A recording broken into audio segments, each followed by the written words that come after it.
ഇന്ന് ഞങ്ങളെ കോളേജിലെ സെൻഡ് ഓഫ് ആണ് കേട്ടോ. അപ്പോൾ എല്ലാവരും സെൻഡ് ഓഫ് കോളേജിലല്ലേ നടത്താറ്. പക്ഷെ ഞങ്ങളൊന്ന് മാറ്റി പിടിച്ചു കേട്ടോ. ഞങ്ങൾ കാഞ്ഞിരപ്പുഴയിലാണ് നടത്തുന്നത്. പക്ഷേ ആ ദിവസം തീരെ കോളേജിൽ പോകാതിരുന്നിട്ടൊന്നുമില്ല. അവിടെ പോയി ടീച്ചേഴ്സിനോടും മാനേജ്മെന്റിനോടൊക്കെ യാത്ര പറഞ്ഞിട്ടാണ് കേട്ടോ ഞങ്ങൾ ഇറങ്ങിയത്. അങ്ങനെ ഞങ്ങൾ എല്ലാവരും കൂടെ ഒരുമിച്ചാണ് കേട്ടോ ബസ്സിൽ യാത്ര ചെയ്തത്. ഇതൊക്കെ ഓരോരോ ടീംസ് ആണ് കേട്ടോ.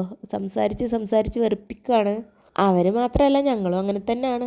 ചുറ്റോറ് ആളുണ്ടോ എന്നൊന്നും ഞങ്ങൾ നോക്കാറില്ല കേട്ടോ. പിന്നെ ഞങ്ങൾ അസീന മിസ്സും റെജീന മിസ്സും ഒക്കെ കൂടെ വന്നിട്ടുണ്ടായിരുന്നു. ഞങ്ങളൊരു സ്വഭാവം എന്ന് വെച്ചാൽ ഞങ്ങൾ തമ്മിൽ കണ്ടു കഴിഞ്ഞാൽ ചുറ്റോറുള്ള ആളുകളൊക്കെ ഞങ്ങൾ മറക്കും. പിന്നെ ഞങ്ങൾ ഞങ്ങളതായിട്ടുള്ളൊരു ലോകത്തായിരിക്കും. മണ്ണാർക്കാട്ടിൽ നിന്ന് കൂടുതലൊന്നും ഇല്ല കേട്ടോ. കാഞ്ഞിരപ്പുഴക്ക് 20 രൂപൻ്റെ ദൂരേ ഉള്ളൂ. അപ്പോൾ അങ്ങനെ ഞങ്ങൾ അവിടെ എത്തിയിട്ടുണ്ടായിരുന്നു. പിന്നെ കുറച്ച് കുട്ടികളൊക്കെ വഴിയിൽ നിന്ന് കയറിയിട്ടുണ്ടായിരുന്നു. കുറച്ച് കുട്ടികൾ മുന്നേ പോയിട്ടുണ്ടായിരുന്നു. ബാക്കിയുള്ളവരൊക്കെ ഒപ്പമാണ് കേട്ടോ പോയത്. എന്തിലായാലും കുഴപ്പമില്ല. പക്ഷെ ഞങ്ങൾക്ക് ഒപ്പം ഒരുമിച്ച് പോകണം എന്നുള്ളത് ഞങ്ങളെ ഭയങ്കര ഒരു ആഗ്രഹമായിരുന്നു കേട്ടോ. കാരണം അത് വേറൊരു വൈബാണ്. അത്യാവശ്യം 2 ക്ലാസ്സിലെയും എല്ലാ കുട്ടികളും വന്നിട്ടുണ്ടായിരുന്നു. അവരുടെ മക്കളും കുട്ടികളൊക്കെ ഉണ്ടായിരുന്നു കേട്ടോ. ഞാൻ എൻ്റെ വീട്ടിൽ നിന്നായിരുന്നു കേട്ടോ വന്നിട്ടുണ്ടായിരുന്നത്. അതോടെ തന്നെ സച്ചുവിന് ഫാദിനൊന്നും ഞാൻ കൊണ്ടുവന്നിട്ടുണ്ടായിരുന്നില്ല. കാരണം നമുക്കൊന്ന് ഫ്രീഡ് ആയിട്ട് അങ്ങോട്ടും ഇങ്ങോട്ടൊന്നും നടക്കാനും സംസാരിക്കാനും ഒന്നും പറ്റില്ല. പിന്നെ നമുക്ക് ആകെ ടെൻഷൻ അടിച്ച് നടക്കേണ്ടി വരും. അങ്ങനെ എല്ലാവരും കൂടെ മന്തി ഓർഡർ ചെയ്തിട്ടുണ്ടായിരുന്നു. പിന്നെ സിനംസിന്റെ വകയായിരുന്നു കേട്ടോ ഞങ്ങൾക്കൊക്കെ ഐസ്ക്രീം. കുട്ടികൾക്കുള്ള ഫുഡും ഡ്രസ്സും അവർക്ക് ഉറങ്ങാനുള്ള സൗകര്യം കൂടി ഉണ്ടാക്കിയിട്ടാണ് കേട്ടോ അധികാലം വന്നിട്ടുണ്ടായിരുന്നത്.